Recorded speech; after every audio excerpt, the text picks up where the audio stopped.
Hunger now stalks Gaza and big crisis brews in Israel. So, Glenn, you have served in the Middle East. You began your career, I believe, in Lebanon. Um, if Well, I'm I did. I was not in Lebanon, but I was the Lebanon desk officer. That was my first assignment. That's indeed. true. So, so you've been Over dealing with the over 40 Israelis for years a ago. while. So you've been dealing with the Israelis for Well, a while. So educate us, paint us a picture. so well, we had some news today that is sort of representative of how the Israelis at present are, and for quite some time, have approached the issue of what to do about hostility from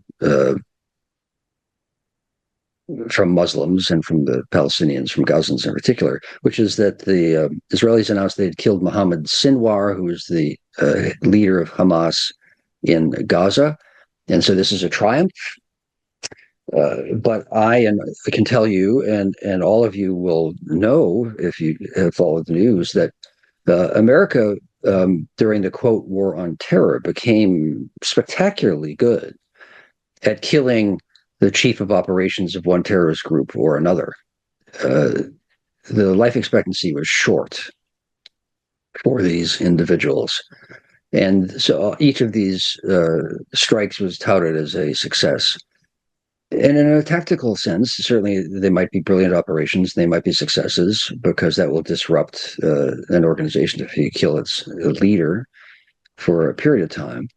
But it really addresses zero of the structural problems, the fundamental problems that lead to an organization like Hamas existing, or Al Qaeda, or any other.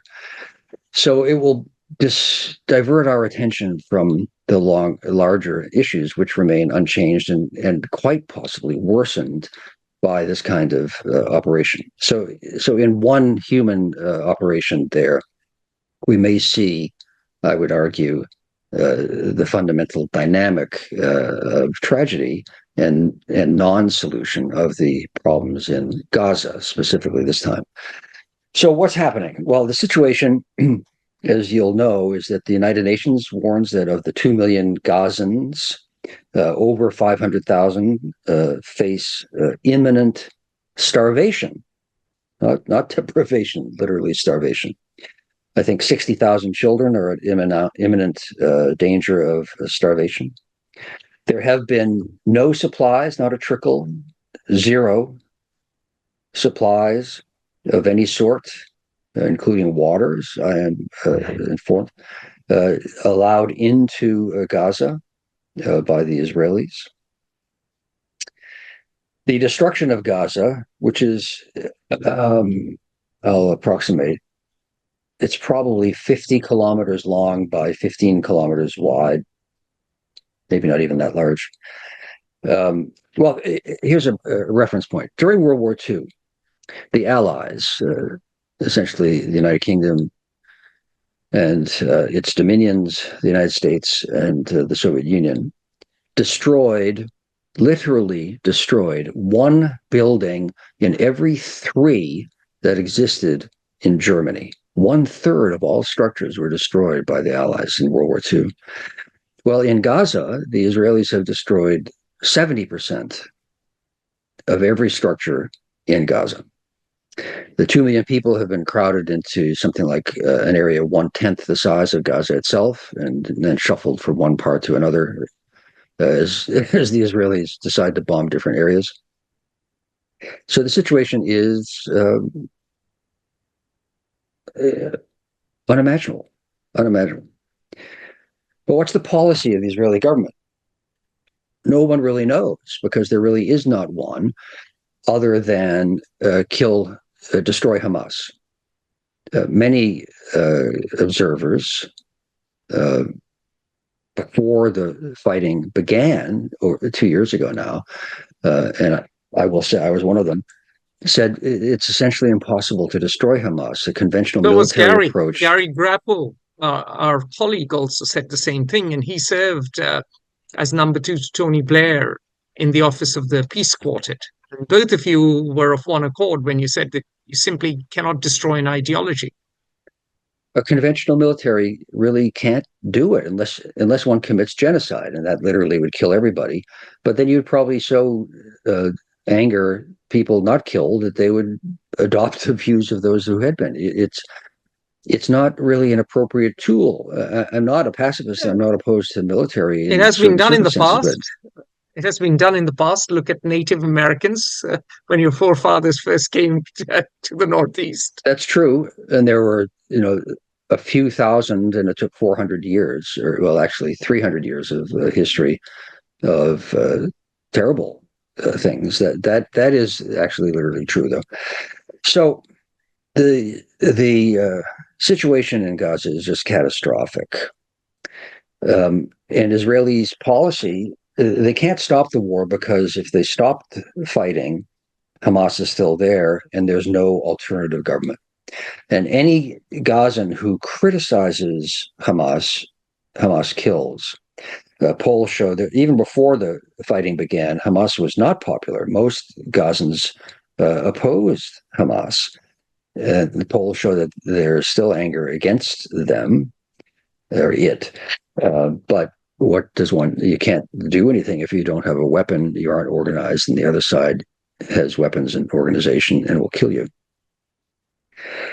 So, symbolic of all of this is the solution proposed and then denied by the Trump administration is what would sound sort of like a lunatic idea, but that it's actually there are 5 separate sources for the New York Times and other reports that have corroborated it since. The Trump administration was, at least, if not is, considering moving 1 million of the Gazans to Libya, and to convince the Libyan government, such as the Libyan government is, because Libya is a failed, dysfunctional entity, almost not state, actually, would be that the United States would unfreeze $30 billion of Libyan money that the United States and international community froze when it was overthrowing Muammar Gaddafi. Come on, that's not such a bad idea. The Gazans, with their military organization, could take over entire Libya. They could do to Libya what the earlier immigrants have done to other societies. Well, there is precedent, which the Israelis of all people, the Jews of all people on earth, should be keenly aware of.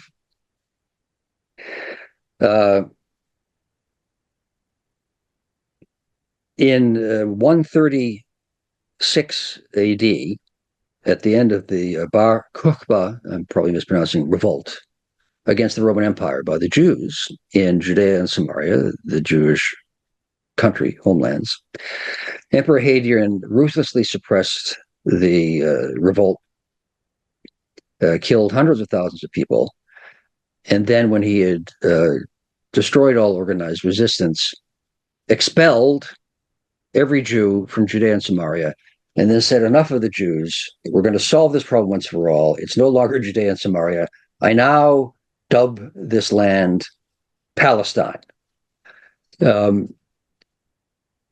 Jews have been haunted, and the world has been haunted with this policy decision and error for 1,900 years.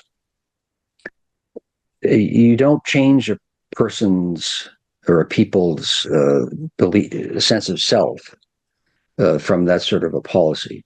Now, the Trump administration has backed off on this. It's not quite a straw man, but it is just about inconceivable that this would happen. But it is a sign of the emptiness, the lack of any solution, proposal, policy on how to end the conflict and what to do about Gaza when the fighting stops. There's no plan logistically.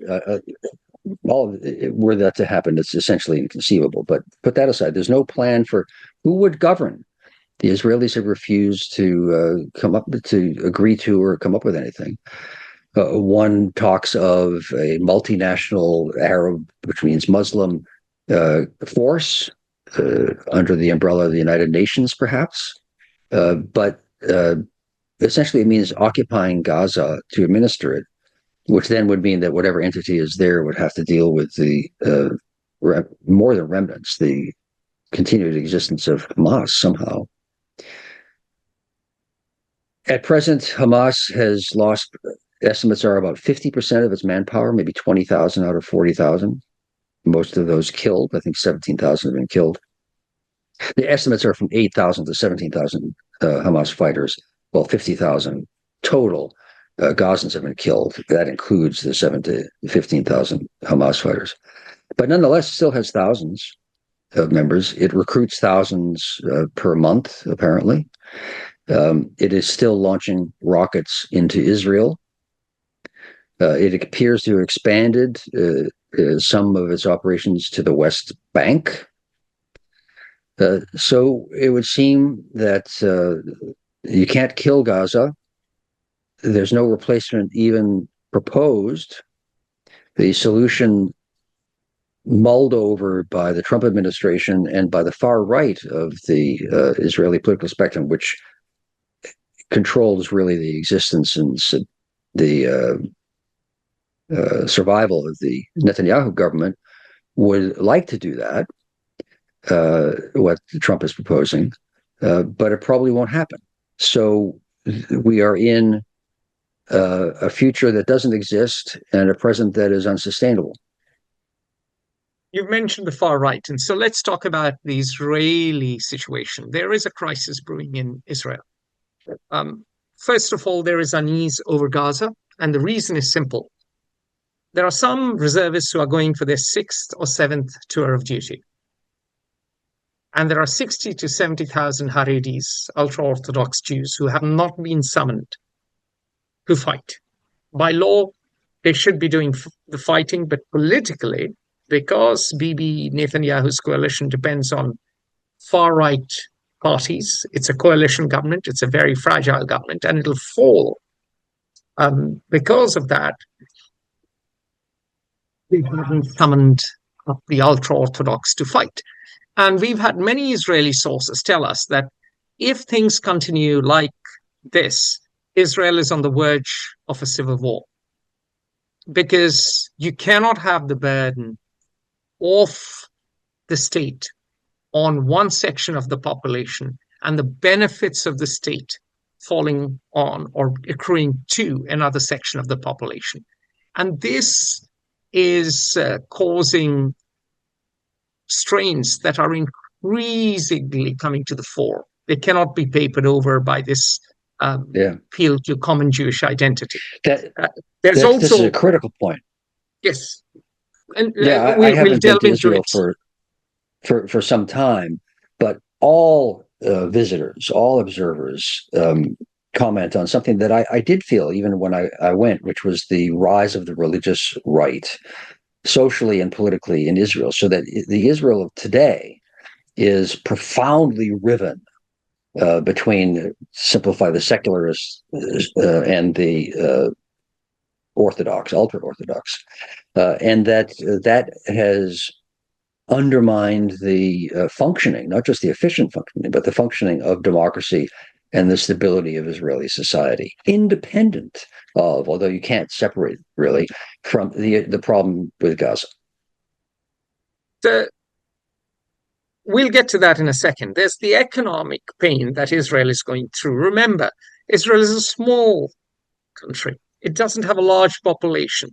And it is the reservists who are the productive elements of the population. The ultra-Orthodox actually live off subsidies, produce babies, and read the Torah. They are actually a burden to Israeli society and the Israeli economy. And so they are not necessarily producing great products and services that power the Israeli economy.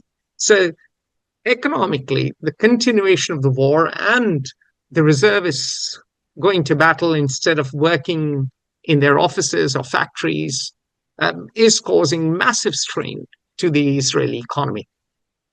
And let's go back to the strains within the society and the polity.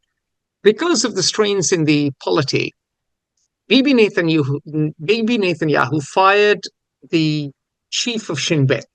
And the chief of Shin Bet, Ronen Bar, is widely regarded as a top professional. He's seen as an outstanding officer. Um, he has acquitted himself very well. His former uh, subordinates say he's extremely professional. And he has accused Bibi Netanyahu of dodging his own responsibility, trying to get Shin Bet to do Bibi's political dirty work, and firing Ronin to cover up allegations of corruption within the Prime Minister's office. Now, the Supreme Court said, hang on a minute, you cannot fire Ronen Bar, because the Supreme Court, yes, of course, it skews left. Yes, of course, you could argue that they have always opposed the religious right. But the Supreme Court is the last check on Bibi Netanyahu, because in a parliamentary system, Bibi can do anything were it not for the Supreme Court. And the Supreme Court said, hang on a minute, you simply can't fire Ronen Bar. And then it prohibited Bibi Netanyahu from hiring a new intelligence chief, and said, but he went ahead and ignored the judgment and did so. And so what we are coming to now within Israel is a political crisis, not just a social crisis, not just an economic crisis, but a political crisis and a constitutional crisis. So the strains are not just there within Gaza. The strains have come home to roost within Israel as well. And we are seeing a major crisis. And this is not to mention the complete evaporation of support for Israel in European capitals, and the fact that the UK has suspended a trade deal with Israel. Canada and France have come out together with the UK to condemn Israeli actions as disproportionate. We have the European Commission saying the same. And at the end of the day, Israel is a small export-oriented economy, and Israel cannot afford the loss of public support, particularly in Western capitals, because it has already lost the Muslim world. Yes, it has good relations with the Gulf countries, where the sheikhs are very much in favor of Israel's, and they don't care about Palestinians. But if you look at Pakistan, which of course is a dysfunctional state, but there is absolute searing hatred for Israel. Iran, which is messianic against Israel. Malaysia, Turkey, we could go on. And Turkey, in fact, is now arguably the big threat to Israel, because now the Turkish intelligence service, MIT, not the MIT in Glenn's ancestral town, but the Secret Service Glenn probably knows well. MIT is now pulling strings in Syria, and Mossad is making its counter moves on the chessboard against MIT. So we are seeing an increase in the temperature in the region, and the Middle East is increasingly like a pressure cooker.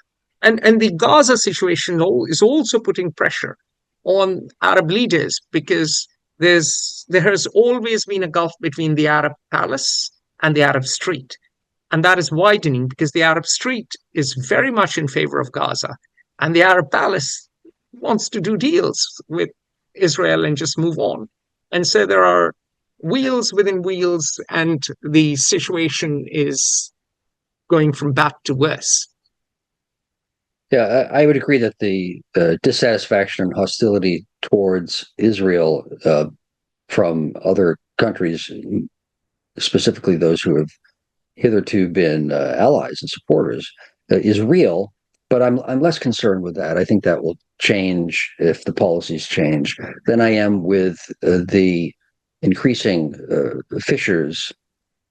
fractures in Israeli society, rendering government impossible, and the lack of a way forward to resolve the Gazan war, which wouldn't bring, in some way, which wouldn't bring down the Israeli government.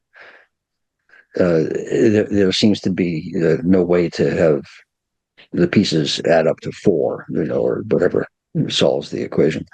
I do think, similarly to the U.S. experience in Afghanistan's sake, I always argued that the quote damage unquote to the U.S. would not be particularly lasting from leaving. Whether one should have left or not is an important issue, but a separate one. I thought that was the right decision, but that's actually irrelevant. But the supposed damage in lost trust and so on, all these things pass pretty quickly if the policies change and other countries have interests in dealing with the given state. But the fractures in Israel are approaching existential, it appears.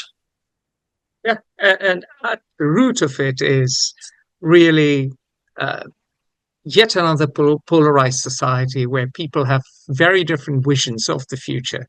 And the risk to Israel is, if the Haredis, if the ultra-Orthodox keep increasing in number and they keep taking disproportionate benefits and keep putting the burden on the more talented, entrepreneurial, secular Jews who serve in the military, the intelligence, the diplomacy, then Israel could start seeing a talent and capital flight.